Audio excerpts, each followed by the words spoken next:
Guys my dear student BCom third year. आज हम आप लोगों को कॉल सिनेरियस पढ़ाएंगे। ये कॉल सिनेरियस, इसमें जैसे शेयर होल्डर से जब पैसा मांगा जाता है तो कभी कभी शेयर होल्डर बकाया को इंग्लिश में आप एरियर्स कहते हैं। सपोज कीजिए कि अलॉटमेंट पर 10,000 रुपीज़ मांगा गया, इतने की डिमांड किया गया, 8,000 रुपये दिया, यानी 2,000 का एरियर लगा दिया। ठीक है, तो ये इसके संबंध में हम जो जर्नल एंट्री करते हैं,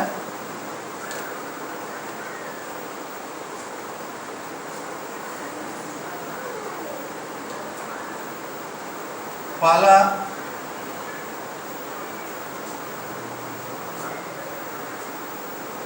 कॉल्स इन एरियर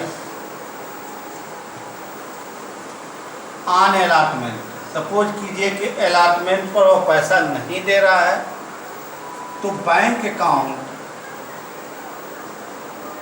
दिया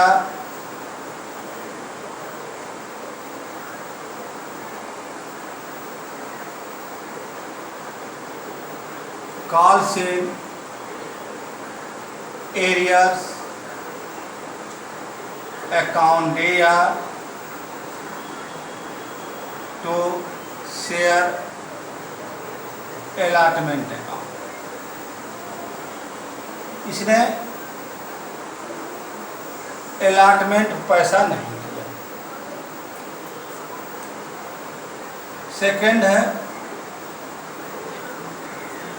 एरियर्स अमाउंट रिसीव।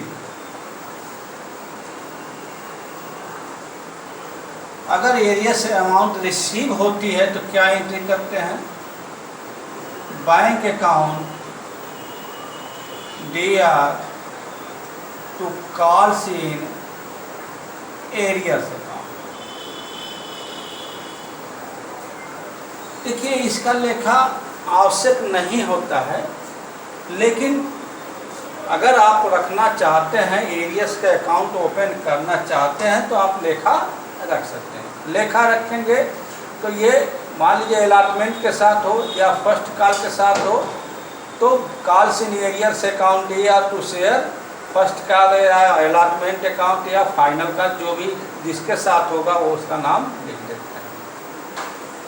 इसमें इंटरेस्ट की भी लेखा होती है, treatment of interest.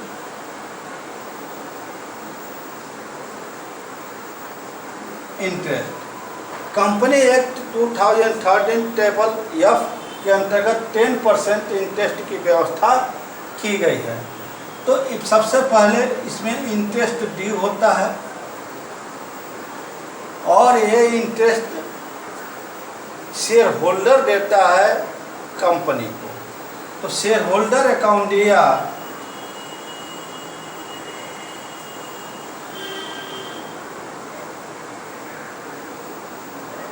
to interest on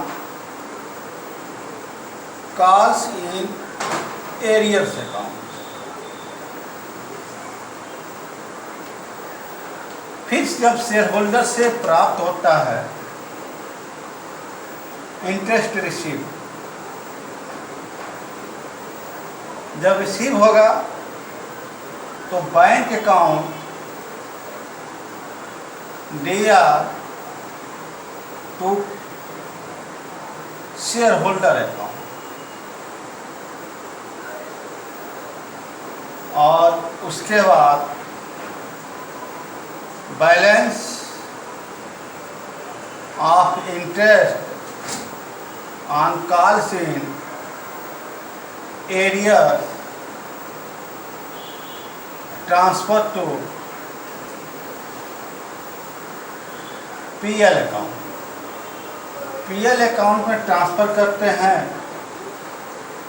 तो interest on calls in arrears account दिया to statement profit and loss. इसके बाद कॉल्स इन एरियर का ये टॉपिक खत्म हुआ। इसके बाद calls in advance. Calls in advance में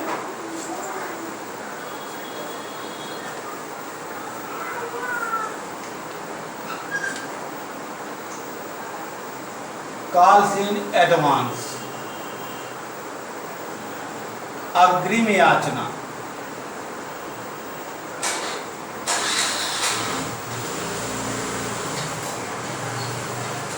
कभी कभी शेयर होल्डर जो पैसा होता है फर्स्ट कॉल का पैसा सेकेंड अलॉटमेंट पर ही एडवांस में बिना मांगे पेमेंट कर देते हैं, उसी को आप अग्रिम याचना कहते हैं।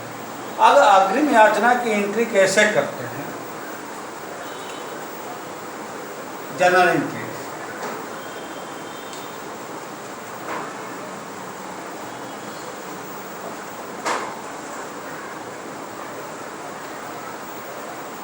calls in advance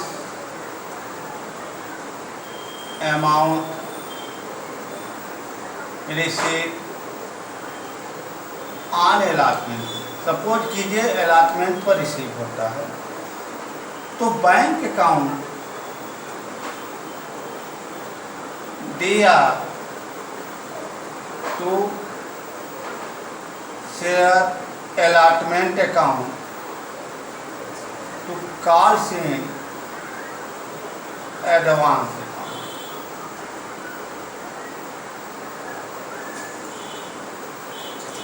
सेकेंड होता है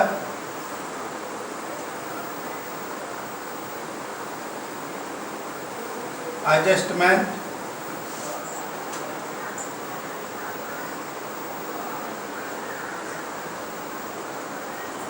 ऑफ कॉल्स इन एडवांस। अब जानिए कि फर्स्ट कॉल का पैसा अलॉटमेंट पर पेमेंट कर दिया तो फर्स्ट कॉल का उतना अमाउंट कम हो जाएगा। जैसे सपोज कीजिए कि फर्स्ट कॉल पर 10,000 पेमेंट करना है, उसका 2,000 पैसा अलॉटमेंट पर पेमेंट कर दिया तो कॉल से फर्स्ट कॉल पर उसका पैसा कम हो जाएगा, यानी 8,000 होगा। तो समायोजन कैसे करते हैं? कॉल्स इन एडवांस अकाउंट दिया to share calls account.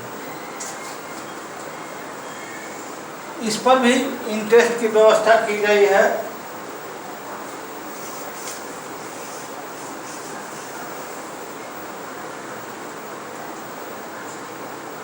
Treatment of interest. अब इसमें क्या है कि शेयर होल्डर को कंपनी इंटरेस्ट देगी। तो पहला एंट्री है इंटरेस्ट ड्यू। इंटरेस्ट ड्यू तो इंटरेस्ट ऑन कॉल से एडवांस अकाउंट दिया टू शेयर होल्डर अकाउंट।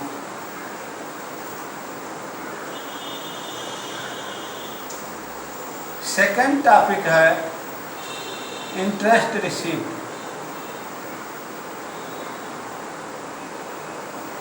तो कौन रिसीव कर? शेयर होल्डर रिसीव करेगा। शेयर होल्डर अकाउंट दिया to interest account. Interest on calls in advance. Third है ट्रांसफर का लेखा होगा। और ट्रांसफर का लेखा देखिए, statement of profit and loss account दिया to interest on calls in advance account. इस प्रकार से इसके लेखे किए जाएंगे। अब इसको एक बार और रीड कर लीजिएगा और आगे इस पर सवाल लगाए जाएंगे। थैंक्स।